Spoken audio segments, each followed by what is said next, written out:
कुछ ऐसा दिखता हुआ नजर नहीं। इस बात की क्रेडिट ले रहे हैं और ये भी बोल रहे हैं कि 9वीं सूची में तो लेकिन नहीं शामिल किया गया ना। बिल्कुल 9वीं सूची में कैसे शामिल किया जाएगा? विपक्ष है, सदन में बोलिएगा ही नहीं, आके आप इतने दिन बाद आइएगा, आकर के बोलने लगेगा। अरे भाई, जब 9वीं सूची में आपको शामिल ही कराना है। 10वीं के एक्टिव होने के साथ मुझे लगता है कि बिहार में होने वाले उपचुनाव जो हैं उसके मद्देनज़र रखते हुए भारतीय जनता पार्टी भी एक्टिव है। और अगला प्रश्न आपका यही होगा कि भारतीय जनता पार्टी का बैठक हुआ है और इसमें निर्धारित किया जाएगा कि जो उपचुनाव होने वाले हैं इस उपचुनाव में कौन से कैंडिडेट। इमामगंज में तो जो जीतन राम मांझी हैं, इनके बेटे के नाम की चर्चा चल रही है। हालांकि सब कुछ कल फाइनल होगा, देखते हैं क्या कुछ होता है। जो भी चर्चाएं आज होगी, निकल के सामने आएंगी, वो हम आपको बताएंगे।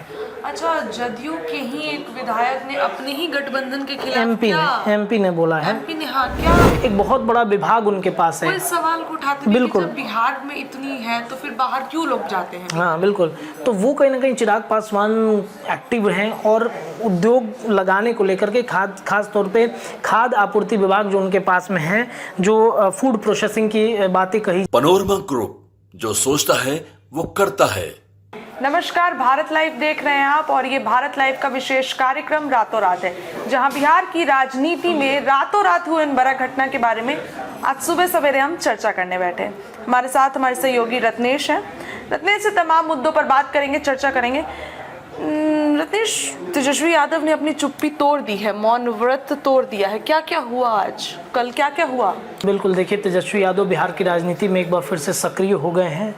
कारण है कि 15 अगस्त से उनको बिहार में एक यात्रा की शुरुआत करनी है और इसके पहले जो बिहार में राजनीतिक घटनाएं हुई थी, काफ़ी कुछ बातें उठ रही थी तेजस्वी यादव पर कि भाई बिहार का नेता प्रतिपक्ष किधर है, क्यों नहीं वो जनता के सामने आते हैं, अपनी बातों को रखते हैं।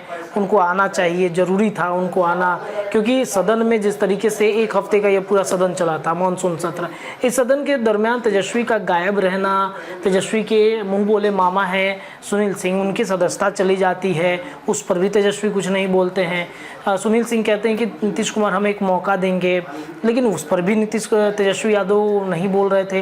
देखिए, चर्चाएं तो चल रही थी कि उनकी तबीयत खराब है, उनके कमर में जो दर्द हुआ था चुनाव के दरमियान वो दर्द अभी भी बरकरार है, इस वजह से वो नहीं आ रहा है।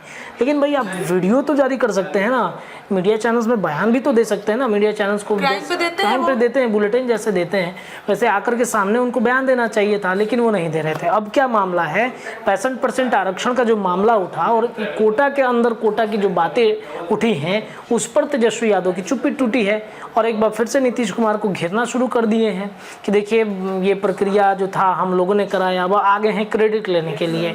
अब क्रेडिट लेने आ रहे हैं कि ये सारी प्रक्रियाएं हमने की, नरेंद्र मोदी ने हमारी बातों को मान लिया है। तो ये एक बात कह रहे थे कि वो नीतीश कुमार का बात केंद्र नहीं सुनती है। अगर नहीं सुनती तो शायद ये सरकार अब तक टूट चुकी होती या फिर उसकी प्रक्रियाएं अब धीरे धीरे शुरू हो जाती, लेकिन वर्तमान में कुछ ऐसा दिखता हुआ नजर नहीं। इस बात की क्रेडिट ले रहे हैं और ये भी बोल रहे हैं कि 9वीं सूची में तो लेकिन नहीं शामिल किया गया ना। बिल्कुल, 9वीं सूची में कैसे शामिल किया जाएगा? विपक्ष है, सदन में बोलिएगा ही नहीं, आके आप इतने दिन बाद आइएगा, आकर के बोलने लगेगा। अरे भाई, जब 9वीं सूची में आपको शामिल ही कराना है तो आप आइए, सामने आकर के बोलिए, सदन में बोलिए। एक मजबूत विपक्ष के नाते आपको आकर के बोलना चाहिए था। इतने दिनों बाद आप क्यों जगे हैं? जब मतलब अब पछतावा तो होत क्या, जब चिड़िया चुग गई खेत, मतलब सब कुछ हो गया, तब आपकी नींद खुली और आप आकर के इस तरीके के बयानबाजी कर रहे हैं। इसके साथ साथ आपने देखा कि कल मुकेश सहनी के आवास पर वो गए हुए थे। मुकेश सहनी के आवास पर जाकर के उन्होंने जिस तरीके से मुलाकात की है, ये उठ रहा था बात की भाई मुकेश सहनी को उन्होंने यूज़ कर लिया। लोकसभा में किस तरीके से वो प्रचार प्रसार करवाने गए थे, मछली चावल खा लिया, संतरा का जूस पी लिया, केक काट लिया, लेकिन जब ज़रूरत पड़ी तो वो नहीं गए।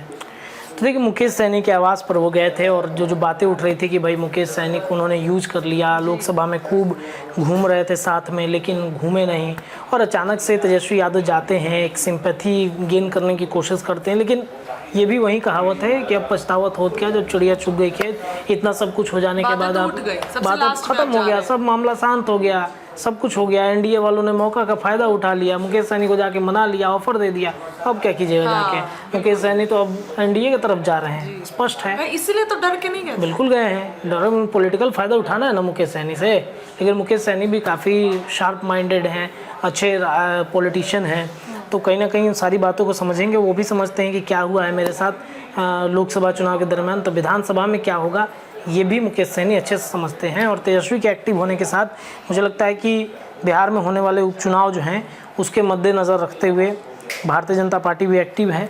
और अगला प्रश्न आपका यही होगा कि भारतीय जनता पार्टी का बैठक हुआ है और इसमें निर्धारित किया जाएगा कि जो उपचुनाव होने वाले हैं इस उपचुनाव में कौन से कैंडिडेट को कहां उतारा जाएगा। जायसवाल ने बोला हमने डिसाइड कर लिया। बिल्कुल, भारतीय जनता पार्टी के नए प्रदेश अध्यक्ष दिलीप जायसवाल बने हैं और दिलीप जायसवाल के बनने के साथ बिहार की राजनीति में काफ़ी ज़्यादा सक्रियता उनकी बढ़ गई है। 2025 चुनाव से पहले ये 4 सीटों पर उपचुनाव होने वाले हैं। आपने देखा रुपौली में कैसे एनडीए की हार हुई। एनडीए की हार की वजह से काफ़ी परेशानियां बढ़ी हैं, नीतीश कुमार के लिए परेशानियां बढ़ गई हैं। बावजूद इसके अब इन सीटों पर तरारी, इमामगंज, बेलागंज और रामगढ़, तो इन सीटों पर भारतीय जनता पार्टी को भी अपने कैंडिडेट को खड़ा करना है। वैसे कैंडिडेट को खड़ा करना है जो 2000 लोकसभा चुनाव में जो डैमेज हो गए थे जिन परिस्थितियों की वजह से, वो डैमेज कंट्रोल कहीं ना कहीं करना है। और इस वजह से भारतीय जनता पार्टी सब कुछ सेट करके, सब कुछ परिस्थितियों के अनुसार देखते हुए अपने कैंडिडेट को उतारेगी। कौन होगा? कई नामों की चर्चा है। इमामगंज में तो जो जीतन राम मांझी हैं, इनके बेटे के नाम की चर्चा चल रही है। हालांकि सब कुछ कल फाइनल होगा, देखते हैं क्या कुछ होता है। जो भी चर्चाएं आज होगी, निकल के सामने आएंगी, वो हम आपको बताएंगे।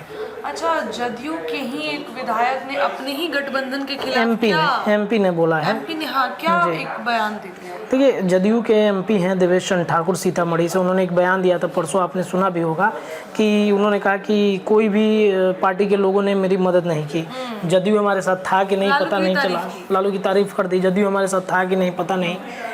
बीजेपी हमारे साथ खड़ी थी कि नहीं ये भी नहीं पता है। जबकि नीरज बबलू का बयान लिया गया तो पता चला कि नीरज बबलू ने कहा कि अरे भाई हम तो हमेशा आपके साथ रहे। कल हमने एक बात कही कि वो सारे नेताओं का पसीना, सारे नेताओं के जो पैजामे कुर्ते भींगे, सबका जो है तहस नहस कर दिया देवेश चंद्र ठाकुर ने ये बयान दे करके। तो ये कहीं ना कहीं जब अशोक चौधरी से पूछा जाता है या फिर नीरज कुमार से पूछा जाता है, नीरज कुमार बबलू वहाँ पे मौजूद थे 2 दिनों तक। हाँ, 2 दिनों तक मौजूद थे। नीरज कुमार से जब जदयू के प्रवक्ता हैं उनसे पूछा जाता है तो ये भी काफ़ी है, मतलब नाराज़गी तो एक अंदर है।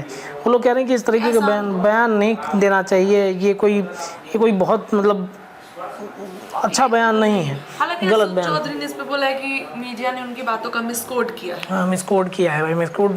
देखिए, क्या बोलेंगे? ऑडियो वायरल हो जा रहा है, सब कुछ वायरल हो जा रहा है, तो क्या मिसकोड कोई करेगा? जो प्रत्यक्षम किम प्रमाणम, जब प्रत्यक्ष ही आपके पास है तो उसका प्रमाण देने की क्या ज़रूरत है?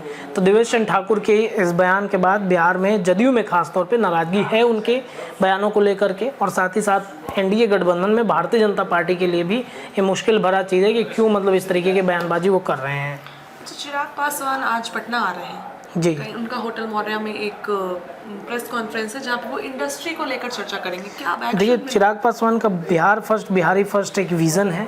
और जो उनके पास खाद्य एवं प्रसंस्करण विभाग है, जो एक बहुत बड़ा विभाग है उनके पास, और जिस विभाग के तहत बिहार में जो फूड इंडस्ट्रीज़ लगाने की बातचीत की जा रही थी, आपने देखा होगा कि बिहार के विशेष राज्य के दर्जे पर चिराग पासवान ने कुछ नहीं कहा। उन्होंने कहा कि विशेष पैकेज जो मिला है इससे इंडस्ट्रीज डेवलपमेंट होंगे।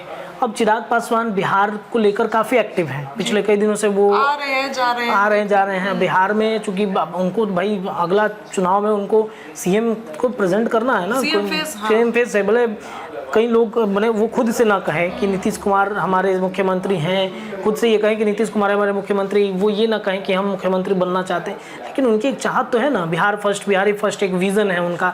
इस विज़न के तहत बिहार से पलायन को रोकना है, बिहार में इंडस्ट्री स्थापित करनी है। एक बहुत बड़ा विभाग उनके पास है। इस सवाल को उठाते हैं बिल्कुल, बिहार में इतनी है तो फिर बाहर क्यों लोग जाते हैं? हाँ बिल्कुल, तो वो कहीं ना कहीं चिराग पासवान एक्टिव हैं और उद्योग लगाने को लेकर के खास तौर पे खाद्य आपूर्ति विभाग जो उनके पास में है, जो फूड प्रोसेसिंग की बातें कही जाती हैं, उसके विभाग कैसे लगाए जाए, क्या संभावनाएं हैं बिहार में, वो आज एक मीटिंग करेंगे और इस मीटिंग से निष्कर्ष जो भी आएगा वो हम आपको बताएंगे। लेकिन इतना समझ लीजिए कि चिराग पासवान आने वाले वक्त में, ये 5 साल का पूरा टर्म है उनका मंत्री पद का, और इस टर्म में उन्होंने केंद्र में अगर बढ़िया काम कर दिया तो उनको सीधा फायदा बिहार का होगा।